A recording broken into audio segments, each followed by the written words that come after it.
Hey there, this is your Coach Kea here, and today I want to talk to you about embracing the inner victim. We all talk about the inner child, but no one talks about the inner victim, and we have one in all of us. And the best way to do it, to find her, your inner victim, is through noticing when you feel envy within you. The simplest thing for me to say is like, okay, flip the envy into inspiration. But how do you do that? First, you have to recognize the one within you who is feeling envy based on something that she is experiencing outside of her. Because we experience the world through our five senses and our mind. Because our five senses can't do anything without the mind coming in. Because let's talk about your eyes. What you see, right? It doesn't do anything. But then the mind comes in and the mind says, ooh, I like it. Oh, I don't like it. Okay? That is the mind. So always remember, each of our senses by themselves are neutral. They have dispassion. They have no feelings, no opinions, no emotions, nothing comes up. It's the mind that does that. So the world you experience through your five senses, whether you're seeing things, tasting things, touching things, hearing things, or smelling things, it's the mind which comes in and says, either you like it or you don't like it. And when you say you don't like something, what is it that makes you say you don't like it? You have to go to that place that brings up this displeasure, this pain. It could be a pain, it could be a displeasure that comes up. A displeasure would be something slightly mild, like, it doesn't bring me pleasure and I want to say no to it. But when we sit with it, it can become excruciating. It can be extremely painful. And sometimes you may hear or see something in which you find envy. And envy is painful. Like whenever I say envy, envy doesn't sound positive. Envy sounds negative. And once on a wrapper of a chocolate of Dove, when you open up the chocolate cover in which the foil in which the dark chocolate is wrapped, you open it and there's always something in it.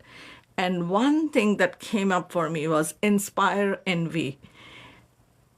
And to me, that was extremely negative. How can envy be positive?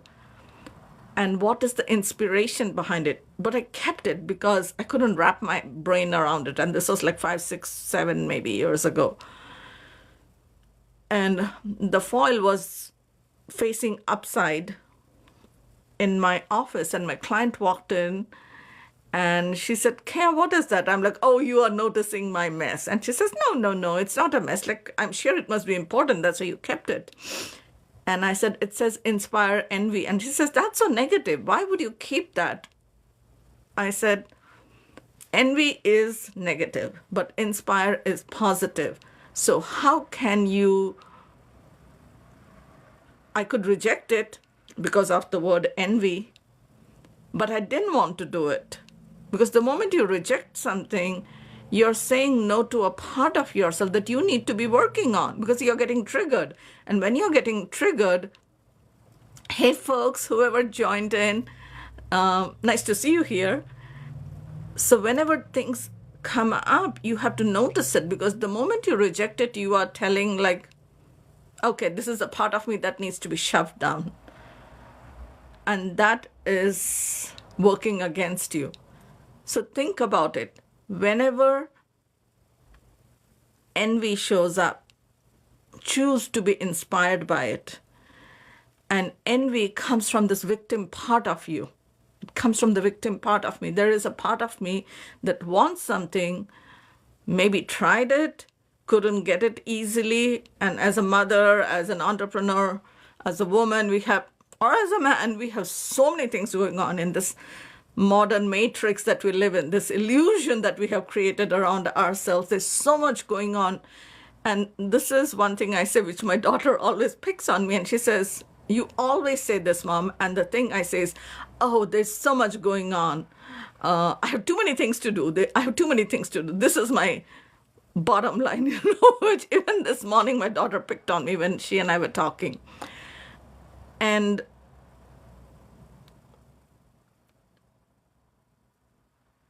I know I'm frozen because I want to say it in a succinct way. That is again another challenge that I have. Is too many ideas run through me, and then how do I slow myself down to a place where I can speak in a way that brings clarity instead of creating confusion, because I need to first find that clarity within myself instead of confusing myself.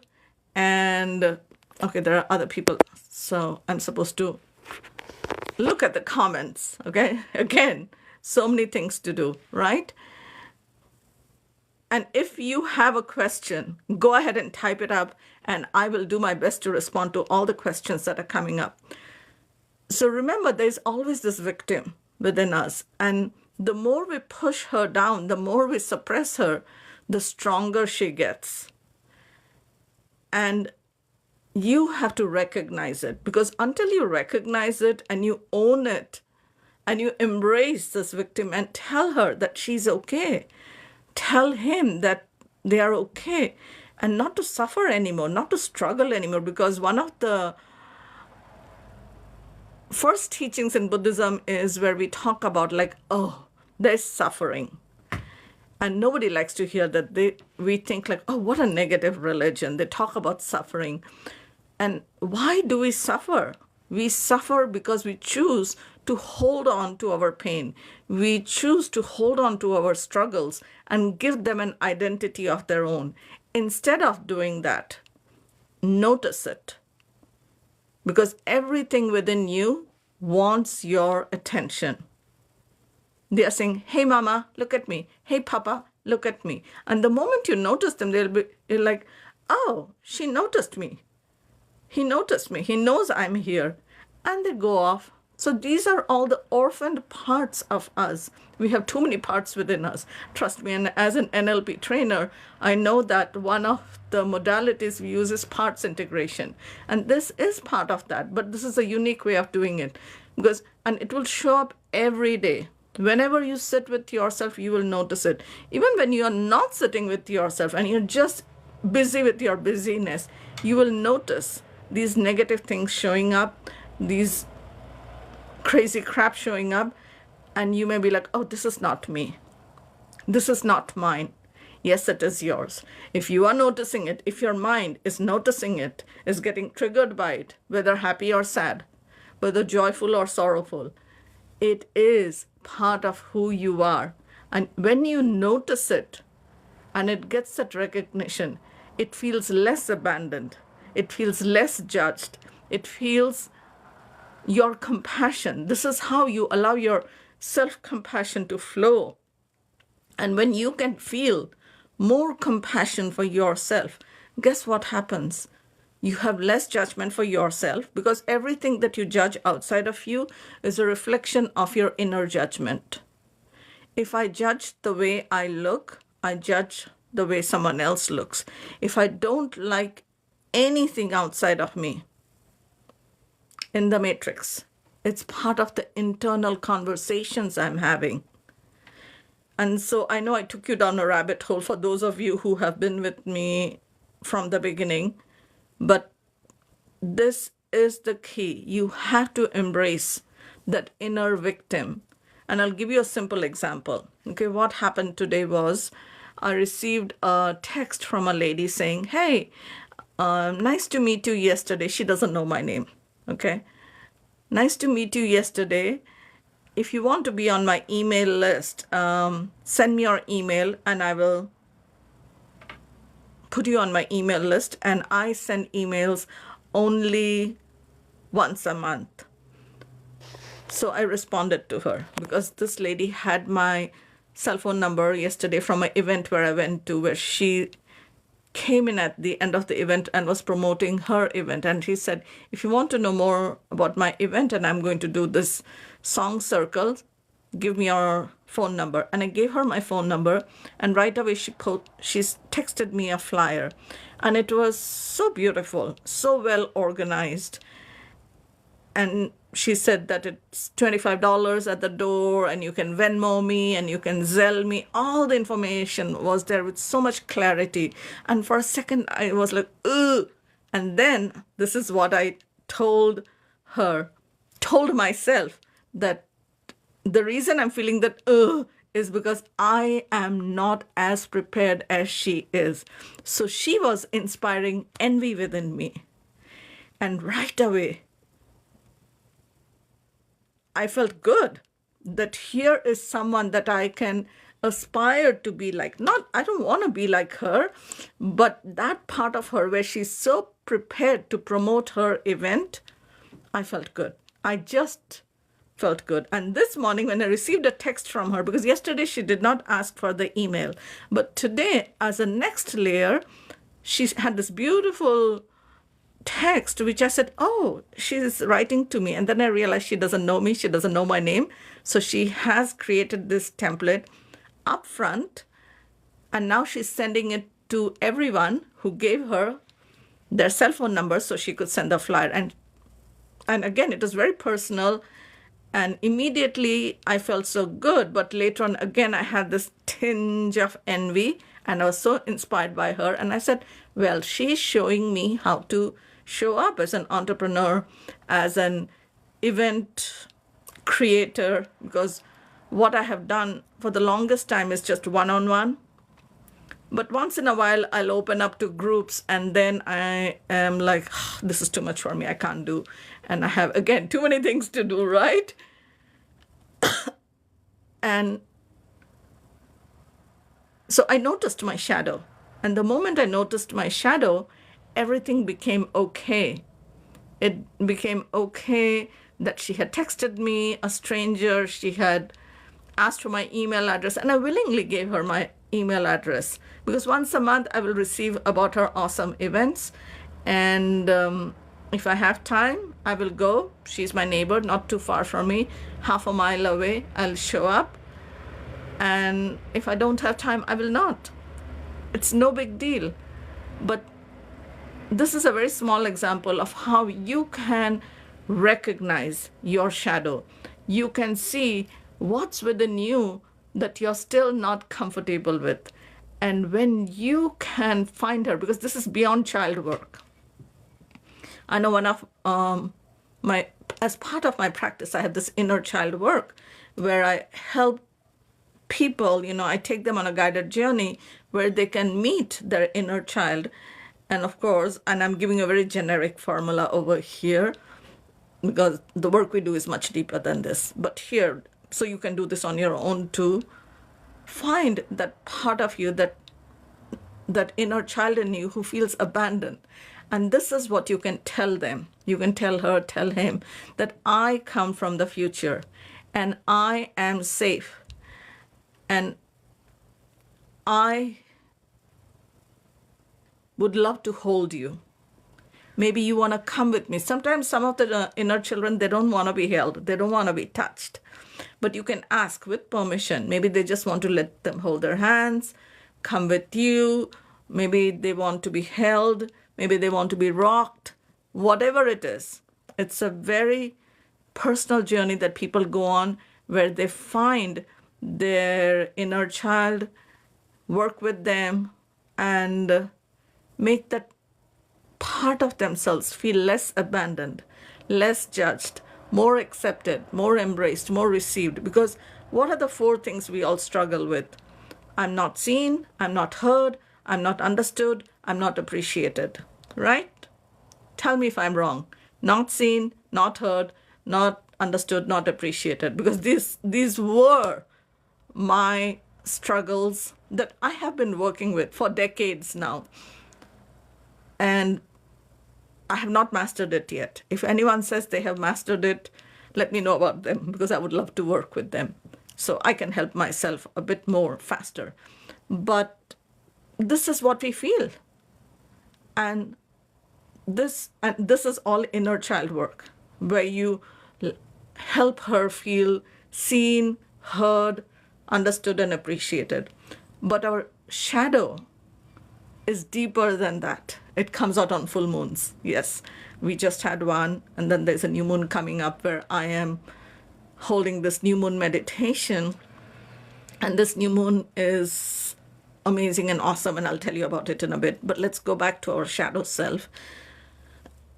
And when the shadows come out, running from them makes them chase us even harder. Okay? So it is not about running from your shadows. It is about turning around and facing it. It's like your fear. Because you can run, but you can't hide. Because it is going to find you no matter where you go. Your shadows always follow you. So if you turn around, you will notice that there is no shadow. Why? Because now you're facing the light. And when you're facing the light, where is your shadow? It's again behind you. And as you walk towards the light, guess what happens?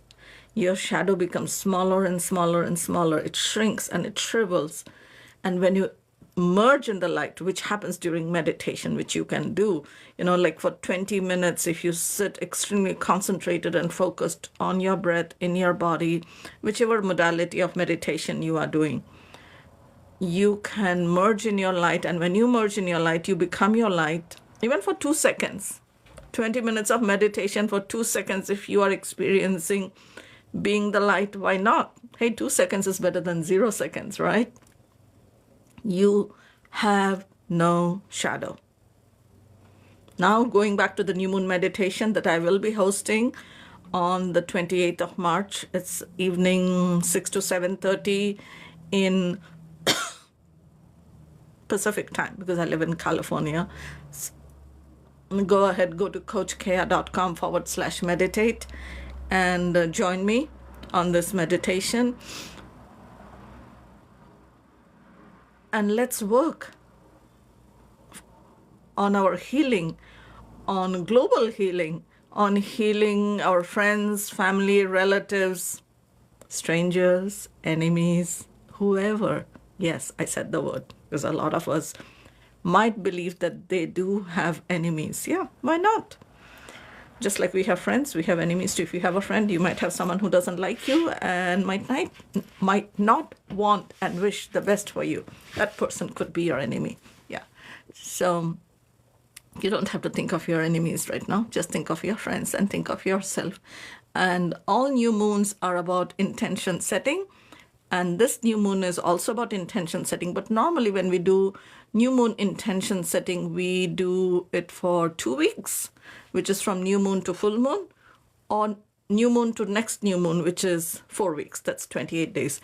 But this new moon is a special one. And I'll tell you what's so special about this new moon. This new moon will come back again 355 days later. Not 365, 355, because the moon has its own cycle. It's not like the sun.